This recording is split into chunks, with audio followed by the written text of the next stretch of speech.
Howdy, howdy, fellas. Got a World of Warships Legends match in the Haida today. Oh, man. So yeah, I've been playing a bunch of Huron, and this is, one of the other Commonwealth destroyers available. You've got the two tier 7s, you've got the Vampire 2 up at Legendary tier, and then you've got the OG Vampire down at, it's tier 2, right? I've probably played that one once, maybe? I don't even know if I played that one, but whatever. Yeah, so I'm running the same Waller zombie build. The the controversy of the day. This I said in my very first Huron video that I thought the Haida was probably better. As a more traditional Commonwealth loadout with the 3 crawling smokes, which are quite nice. The more I've used the crawling smokes and get used to the way that they work, the more that I like them. I actually really love that you can pop a smoke and then at your own discretion go in and out of the smoke and relocate with the smoke, because you can outrun the smoke but then stop and have smoke at your new location. And that's like, the flexibility that offers is amazing.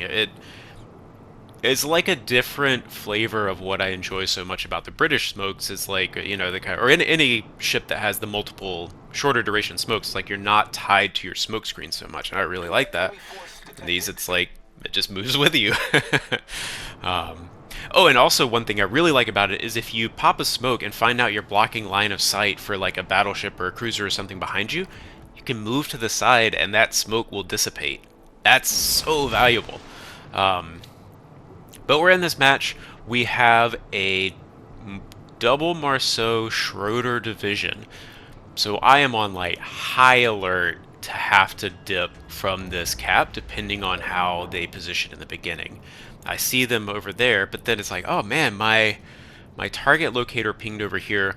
Marceau is fast enough. I'm like, did they go around that island? Am I target locating them, or is that the destroyer that spawned at C? We can see 3 capital ships at A, so that means 2 destroyers most likely at B, 1 at C. Oh yeah, and I can see that that's a battleship at C. So every now and then you'll get a weirdo division deployment. Like, I have seen split divisions before. It's very rare, but it does happen. So it's like, I have gotten out of like talking about some of the strategy. I just don't know how necessary it is for the viewers of the channel. But one of the things that I'm thinking about is that division, because I know that's like they're most likely to be working together, coming in together.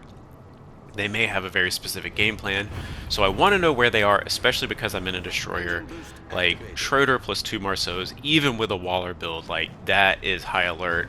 I take the Loyang, we see him, and I'm like, there's a Loyang, then my tracker flips back around the other way. I'm like, oh no, like, I'm pincered here by 3, the 2 Marceaus are incredibly dangerous, and then the Loyang is no slouch either. If he pops over this way and sonars me, I've got sonar, but his is significantly longer range.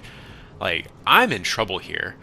I do want to get distance, and I'm also kind of pinched in by this island to my south. I thought that I was putting myself in a good spot to be able to kind of spot them, hide out around that island at B, but then they got so close to me. Some of that is like, I run a relatively high detectability build on the Marceau. I'd rather be a little bit farther away, leverage the guns and the speed, and then I think one of these guys is running a Bueno and must be running the all-out something, the one that decreases your detectability when speed boost is active, because he was close to me. I've got 5/5 detectability and I never spotted him.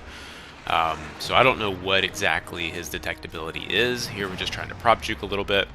One of the drawbacks of Marceau, the shell velocity isn't amazing, and because our blue team, I mean, that guy just super YOLOing up at the top. But the blue team pushing into C actually probably saved me here, because they forced the Loyang out. I've lost a fair amount of health, but that is actually one of the things that I love about this build, is I'm not out of the fight, even though there are 3 destroyers left, and a lot of other destroyers. Like, at this point, your match is kind of shot, because you've got 3 destroyers that are clustered around me. I'm down, what, a third health. Like, that's a real problem. You have to majorly outplay them. But I'm in a Waller build, and so it's just not the same. We popped the sonar. I can't remember. I think maybe my target locator switched or something, or I just had an inkling, like, he was last over here, I'm going in. And then, look at this, just, like, chunking it. I am a fan of the AP on the Huron, but the improved alpha damage on the HE of the Haida is really nice, and it's really consistent because you just stick with the AP and it's going to do damage to the destroyers no matter what. Well, actually, if you can aim. Here, again, in the detectability part, but Loyang, I'm like, oh, if I eat a Loyang Torp, depending on which ones he's got in his specific build, like, I really think I need to dodge these. I'm not confident enough that I've got, like, you know, saturated nose, damage reduction ticked up high enough that I can eat a Torp and live. Especially, I think my damage control party was on cooldown because he had knocked a turret. Oh, come on, guns hit. It's the gun's fault, it's not my fault. Sometimes this does happen, it's just like, where's the damage? As I run a Waller build. But yeah, here, you know, we've got this guy, like, he's in my sonar, his sonar is down because he must have used it earlier. So this is for us to lose at this point. Just like, come on, come on. Oh, the kill gets yoinked. It's fine, I appreciate the help. His sonar did come back up right there at the end, but he was still at mine. And thus far, you know, the crawling smoke, like, the Huron doesn't have smoke. It can be a detriment. Crawling smoke hasn't really done anything yet. Like, I did pop it, but I was mostly going for it, outrunning it. It didn't really need it just because of how the fight went on.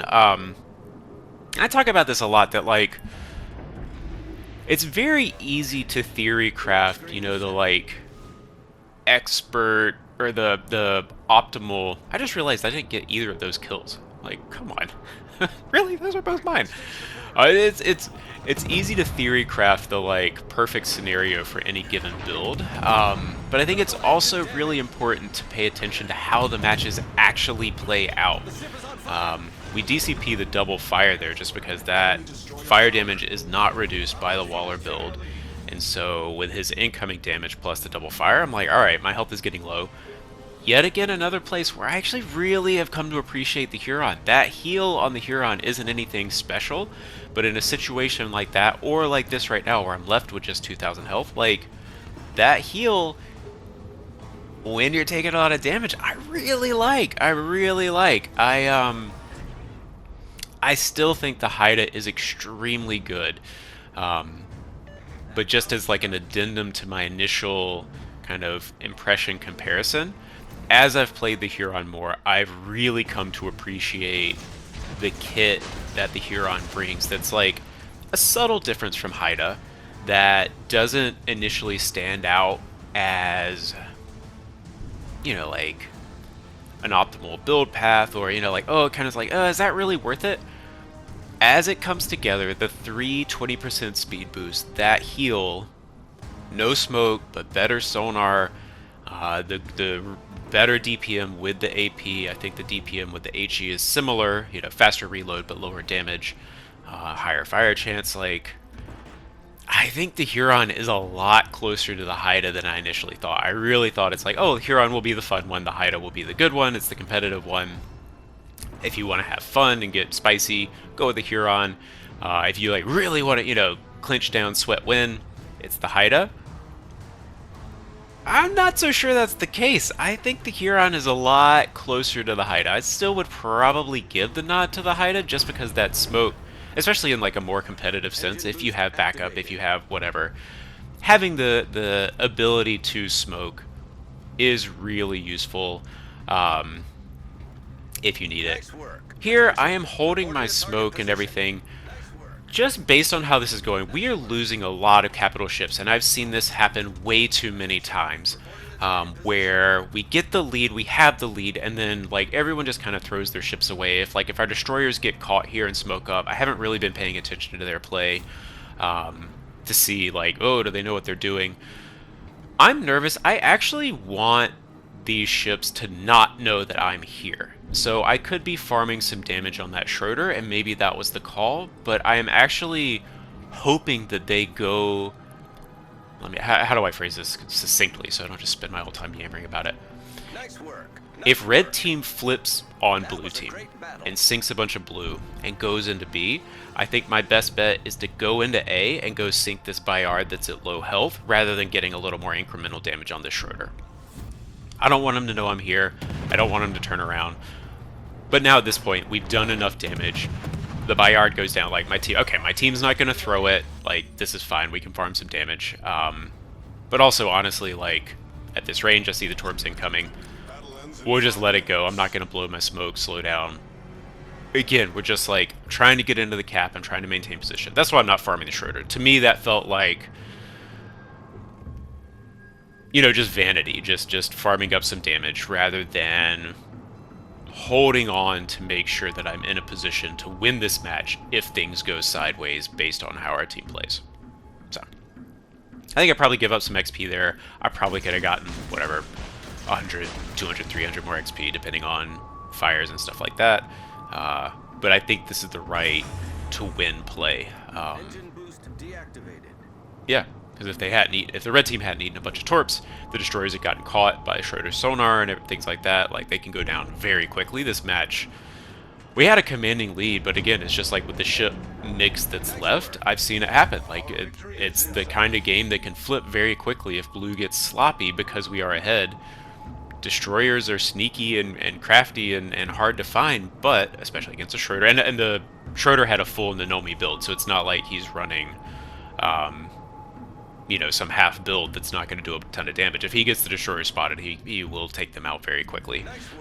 But blue team doesn't fall apart. We take them all out. Kind of a classic, like, Destroyer bully match. I take out all the Destroyers, Hayata and Velosh takes out all the capital ships.